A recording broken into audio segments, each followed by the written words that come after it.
Hello students, तो स्वागत है आपका फिर से हमारे इस चैनल जीनियस माइंड पर। और आज की इस वीडियो में हम स्टार्ट करेंगे क्लास 8 का general science, that is your जो साइंस आपका होता है इसके ऑल द इम्पॉर्टेंट क्वेश्चन। ये आपने सही सुना, सारे के सारे इंपॉर्टेंट क्वेश्चन। अभी किसके लिए इंपॉर्टेंट क्वेश्चन रहेंगे ये?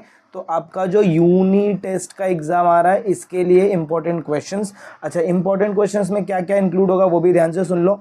और हाँ, अगर आपने वीडियो को प्ले कर लिया है तो मेक श्योर आप वीडियो को पूरा फुल आप वॉच कर रहे हैं, पूरा एंड तक वॉच कर रहे हैं, क्योंकि जब तक आप एंड तक वॉच नहीं करेंगे तब तक आपको ये नहीं समझ में आएगा कि पूरी वीडियो में क्या बोला गया। भले से आप इसको थोड़ा सा फास्ट करके देखिए, बट पूरा का पूरा वीडियो देखिए, ताकि ये वीडियो की जो बोलते ना असली मेहनत है उसकी हेल्प आपको मिल सके। तो चलिए, सबसे पहले मैं आपको बता देता हूँ कि हम यहाँ पर क्या क्या डिस्कशन करने वाले हैं। हम इस वीडियो में क्या क्या डिस्कस करेंगे, साइंस का चैप्टर नंबर 1 उठाएंगे। इसके यूनी टेस्ट के लिए जो भी इंपॉर्टेंट क्वेश्चंस बन सकते हैं फ्रॉम टेक्स्ट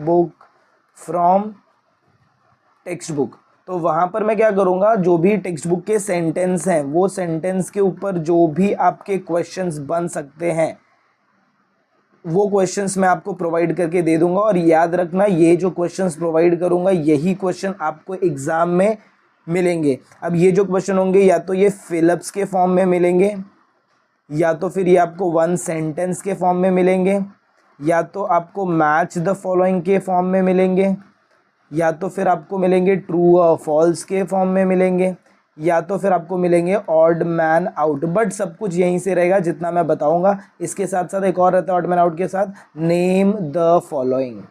तो यूनिट टेस्ट के लिए पेपर बहुत सिंपल होता है, तो ज़्यादा हम डिस्कशन बड़े बड़े क्वेश्चन आंसर्स की नहीं करेंगे। फिर जब आप सेमेस्टर में एंट्री मारेंगे तो सेमेस्टर में हम ये सब डिस्कशन करेंगे। तो चलिए स्टार्ट करते हैं चैप्टर नंबर 1 के साथ।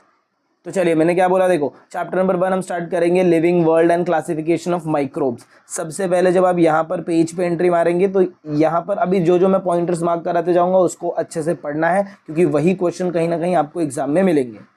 तो यहाँ पर ये याद रखना, Carl Linnaeus 1735 divided living world in 2 kingdom, that is vegetabilia and animalia. फिर हैकेल ने क्या किया था, प्रोटिस्ट एंड प्लांट्स को क्लासीफाई किया था। फिर चैटन, बट हमारे लिए सबसे ज़्यादा इंपॉर्टेंट कौन सा है? हमारे लिए सबसे ज़्यादा इंपॉर्टेंट है ये, Robert Harding Whittaker was an American ecologist. He divided the living organism into 5 groups. अभी ये 5 ग्रुप कौन से हैं ये, तो ये आपको टेबल पूरा का याद रखना है। प्लांट क्या होते हैं? प्लांट होते हैं प्रोड्यूसर, एनिमल क्या होते हैं? कंज्यूमर, फंगाई क्या होता है? डिकम्पोजर। यहाँ से बन सकता है मैच द कॉलम, या तो फिर आपके बन सकते हैं कोरिलेशन वाले क्वेश्चंस। इसके बाद यहाँ पर अगर आप देखेंगे तो प्लांट है जो फोटोसिंथेटिक कर रहे हैं, और फंगाई जो सैप्रोफाइटिक एब्जॉर्प्शन दिखाते हैं, एनिमल हेटेरोट्रॉपिक। ये इस पेज से आपको इतना सब याद रखना, और ज़्यादा कुछ याद नहीं रखना, क्योंकि इसमें से और कुछ नहीं आएगा। तो let's move on to the next page. अच्छा, यहाँ पर ये याद रख लेना, एनिमल के पास नो सेल वॉल नहीं होता है, प्लांट के पास सेल वॉल प्रेजेंट होता है, an organism can perform photosynthesis. Fungi के पास cell wall present but organism can not perform photosynthesis. तो इसमें से कोई भी आपको कोरिलेशन का क्वेश्चन मिल जाएगा, या फिर कोरिलेशन के साथ साथ वो आपको ट्रू और फॉल्स का क्वेश्चन पूछ सकते हैं। कैसे पूछेंगे? किंगडम एनिमेलिया, या फिर कि हाँ 5th है ना, एनिमेलिया पोजेस सेल वॉल, मतलब एनिमेलिया के पास सेल वॉल होता है क्या? तो आपका आंसर क्या रहेगा? नहीं, false, animalia does not have cell wall. ऐसे क्वेश्चंस आपको यहाँ से पूछे जा सकते हैं। तो चलिए मूव ऑन करते हैं नेक्स्ट पेज नंबर 2 की तरफ। अभी याद रखना, जो क्वेश्चंस मैं बता रहा हूँ ना उसको बाजू में टेक्स्ट बुक में लिखते जाओ, ताकि आपकी हेल्प और अच्छे से हो सके। अभी देखो यहाँ पर क्या बोला है, moving small rod like bacteria microbes are called as lactobacilli bacteria. तो ये इसका क्या होगा भाई? तो शेप होगा। याद रखना, यहाँ की ये जो शेप वाले डायग्राम दिख रहे हैं ना, क्लोस्ट्रीडियम, सैल्मोनेला टाइफाई, ये आपको एग्जाम्पल्स में पूछ सकते हैं। इसके बाद फर्दर एंट्री मारेंगे तो क्या बोला, देखो all types of bacteria and blue green algae. तो याद रखना, all type of bacteria and blue green algae are included in the kingdom monera. और इसका कैरेक्टरिस्टिक आपको पूछेंगे, तो एग्जाम में सब आपको नहीं याद रखना, कोई भी 2 या 3 याद रखना मैक्सिमम। आपको बोलेंगे write the characteristics of monera, तो अब क्या याद रखिए, organisms are unicellular, may be autotrophic और हेटेरोट्रॉपिक, फिर विदाउट डिस्टिंक्ट न्यूक्लियस और सेल ऑर्गेनेल। ये तीनों में से जो आपसे याद रहता है वो आप याद रख सकते हैं। फिर इसके बाद सेकंड बात करेंगे हम किसका? प्रोटिस्टा का बात करेंगे। जब मैं प्रोटिस्टा का बात करूंगा तो याद रखो, सेम यहाँ पर हम बात करेंगे तो माइक्रोज विद इरेगुलर शेप, तो आपको एग्जाम में पूछेंगे dash are the microbes with irregular shape, तो वो एंट्री की कहाँ से हो जाएगी भाई, तो प्रोटिस्टा से एंट्री हो जाएगी। कौन कौन आता है, तो अमीबा आते हैं, पैरामोशियम आते हैं, वॉल्वैक्स आएगा, यूग्लिन आएगा। आपको एग्जाम में बोलेंगे write some example of protist, तो आपको ये 4 नाम लिखने हैं। फिर कैरेक्टरिस्टिक की बात करें तो यहाँ पर देखो क्या है, सिंगल सेल्ड ऑर्गेनिज्म है, well defined nucleus enclosed in nuclear membrane, they have pseudopodia और हेयर लाइक सीलिया और whip like flagella for locomotion. Example autotrophs में कौन कौन है, देखो Euglena and Volvox contain chloroplast, और हेट्रोट्रॉफ्स में कौन आएगा, तो अमीबा एंड पैरामोशियम। ये पॉइंटर बहुत ज़्यादा इंपॉर्टेंट आपके लिए हो जाएंगे। कौन सा, पॉइंट नंबर 3, इसको स्टार मार्क करके रखो। आपको ऑटोट्रॉफ में पूछेंगे Euglena and Volvox contain chloroplast, तो येस दे कंटेन, अमीबा और पैरामोशियम वॉल्वॉक्स कंटेन नहीं करते। तो आई होप आपको यहाँ से समझ में आ गया। जो जो पॉइंटर्स मार्क करा के दे रहा हूँ, क्वेश्चन अगेन यहाँ पर बन सकता है fill-ups, match the column, match the column के साथ साथ बनेगा ट्रू और फॉल्स, और एक बनेगा name the following, name the following. Answers आपके यही रहेंगे, आंसर्स आपको पढ़ लेने, बाकी आप क्वेश्चंस कैसे भी लिख सकते हैं। क्वेश्चन जिस हिसाब से आएगा उस हिसाब से आप कंटिन्यू कर सकते हैं। फिर इसके बाद फंगाई का उतना कुछ है नहीं, फंगाई का नेक्स्ट पेज पर ज़्यादा है, यहाँ से ये आपको कुछ नहीं करना है। तो let's move on to the next page, that is our page number 3 की तरफ। चलिए पेज नंबर 3 पर आ जाएंगे। तो ये जो कैरेक्टरिस्टिक्स दिख रहा है, ये किसका कैरेक्टरिस्टिक है भाई, तो फंगाई का कैरेक्टरिस्टिक है। तो ये एग्जाम में आपको पूछेंगे। अब इसमें से भी क्या क्या पूछेंगे, सब पूछेंगे क्या, नहीं। They are non green eukaryotic heterotrophic organism, feed upon decaying organic matter, या फिर सैप्रोट्रॉफ लिख दिया तो भी चल जाएगा। देयर सेल वॉल, ये ज़्यादा इंपॉर्टेंट है, ये पॉइंट आपके लिए बहुत ज़्यादा इंपॉर्टेंट हो जाएगा। Their cell wall is made up of tough and complex sugar called as chitin, ये पॉइंटर अच्छे से याद रखना। सब फंगा ये आपको ज़्यादा, और इसके एग्जाम्पल आपको याद रखना है। एग्जाम्पल में कौन कौन आएगा, तो baker yeast, aspergillus, fungus on corn, penicillium and mushrooms, this are the examples of fungi.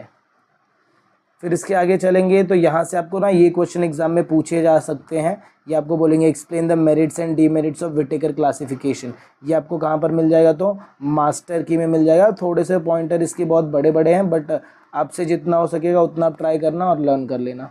फिर इसके बाद आपको ये याद रखना है, देखो ये 2 चीज़ें दिख रही हैं, 1 metre is equal to 10⁶ micrometre, 1 metre is equal to 10⁹ nanometre. फिर बैक्टीरिया पे आएंगे। बैक्टीरिया की अगर हम बात करेंगे तो यहाँ पर सबसे पहले तो आपको इसका साइज़ याद रहना चाहिए, 1 माइक्रोमीटर टू 10 माइक्रोमीटर। फिर अब इसके पॉइंटर्स, कैरेक्टरिस्टिक्स आप बोल सकते हो, unicellular independent parasitic organism, sometimes many bacteria together form colonies, तो बैक्टीरिया कैसे फॉर्म में रहेंगे, colonies. Bacterial cell is prokaryotic cell with cell wall but distinct nucleus and cell organelles, they reproduce, हाँ ये याद आपको रखना है, सिंपल बाइनरी फिजन के साथ इनका क्या होता है भाई, तो रिप्रोडक्शन पूछ सकते हैं। In favourable condition bacteria grow vigorously and can double their number in 20 minute, ये भी आपको याद रखना है।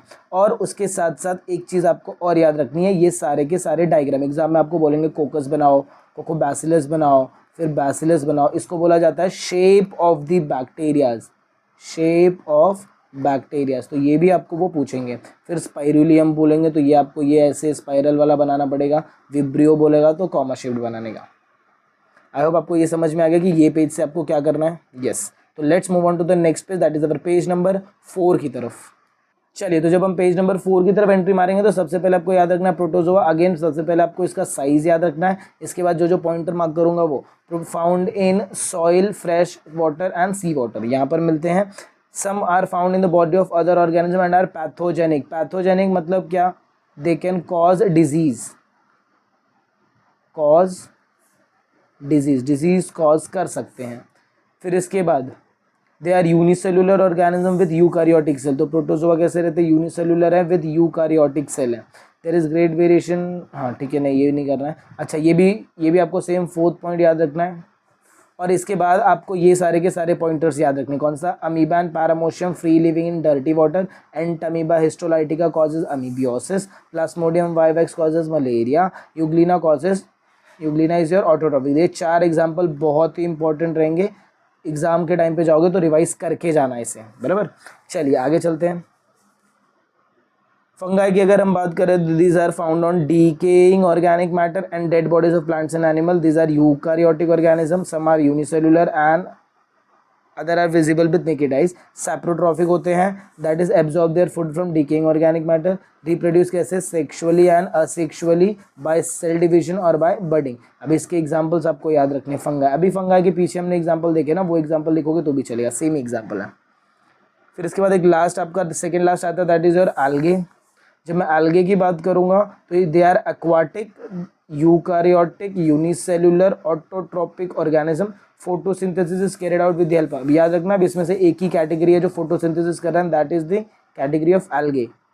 Photosynthesis carried out with the help of chloroplast present in the cell. अब एग्जांपल आपको पूछेंगे तो एग्जांपल में क्या लिखो, chlorella and chlamydomonas, most of them, ये आपको लिखने की जरूरत नहीं है।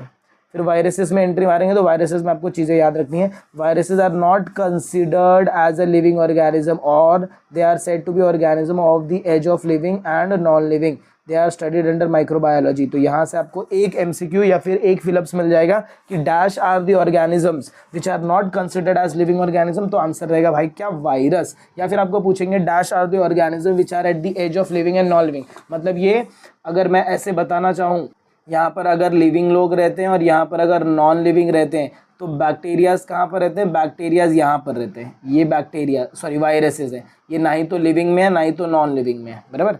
इसके बाद आगे चले। वायरसेस आर एक्सट्रीमली माइन्यूट, सबसे छोटे होते हैं, द स्मॉलर देन बैक्टीरिया। तो एग्जाम में आपको पूछेंगे व्हाट इज द शेप या फिर what is the size of viruses, तो आपको लिखना है extremely minute smaller than the bacteria and can seen only with electron microscope. सबको आप नॉर्मल माइक्रोस्कोप से देख सकते हो, वायरसेस को आप किससे देख सकते हो, इलेक्ट्रॉन माइक्रोस्कोप से। They are found in the form of independent particles. Virus is a long molecule of DNA, DNA का फुल फॉर्म आपको पूछेंगे, डीऑक्सीराइबोन्यूक्लिक एसिड, और RNA ribonucleic acid covered by protein coat. Virus survive on in living plant cell और animal cell and produce their own protein, they destroy the host cell. इतना कुछ नहीं याद रखना। Viruses cause many disease to plants and animal, अच्छा viruses disease cause करते हैं plants को भी और एनिमल्स को भी। इतने सारे पॉइंटर्स आपने चेकआउट कर लिए। अब एक और चीज़ मैं आपको बता दूँ कि इसमें से जो पॉइंटर्स हैं आपके ना, पेपर्स नॉर्मली 10 या 20 मार्क्स के होते हैं और इसमें 3 से 4 चैप्टर होते हैं, बराबर।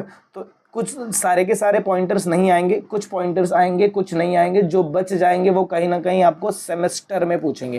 तो ये मत बोलना कि आपने इतना सारा मार्क करके दिया कुछ भी नहीं आया, ज़रूरी नहीं है कि चैप्टर 1 से आए, चैप्टर 2 से भी आ सकता है, चैप्टर 3 से भी। तो आपको तीनों चैप्टर करना है, जिस चैप्टर से आएगा उस चैप्टर से आप उतने अच्छे से आंसर आप लिख सकते हैं। तो मैं आपको तीनों चैप्टर प्रोवाइड करूंगा, ये भी हम फर्स्ट चैप्टर बात कर रहे हैं, इसके बाद आएगा सेकेंड चैप्टर, फिर आएगा थर्ड चैप्टर, ऐसे लाइन से आते रहेंगे। तो चलिए नेक्स्ट पेज पर मूव करेंगे। नेक्स्ट पेज पर जब हम मूव करेंगे तो यहाँ पर देखो आपको दिया है, do you know human polio virus, human के अंदर कौन कॉज करता है वायरसेस, तो कितने वायरस, एक है पोलियो वायरस, दूसरा इन्फ्लुएंजा वायरस, फिर HIV that is AIDS virus etcetera. फिर कैटल मतलब गाय बकरियों में कौन है, तो पिकोरा वायरस। फिर प्लांट में कौन है, tomato wilt virus, tobacco Mosaic virus etcetera. फिर बैक्टीरिया का क्या रहेगा, बैक्टीरियोफेज रहेगा, that is viruses attack bacteria.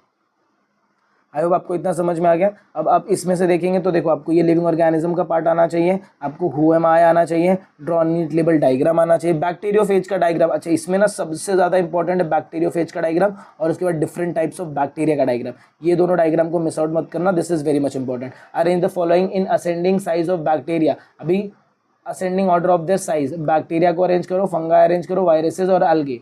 तो मैंने आपको अकॉर्डिंगली बताया, उस हिसाब से आपको इसे क्या करना है भाई, तो प्लेस आउट करना है।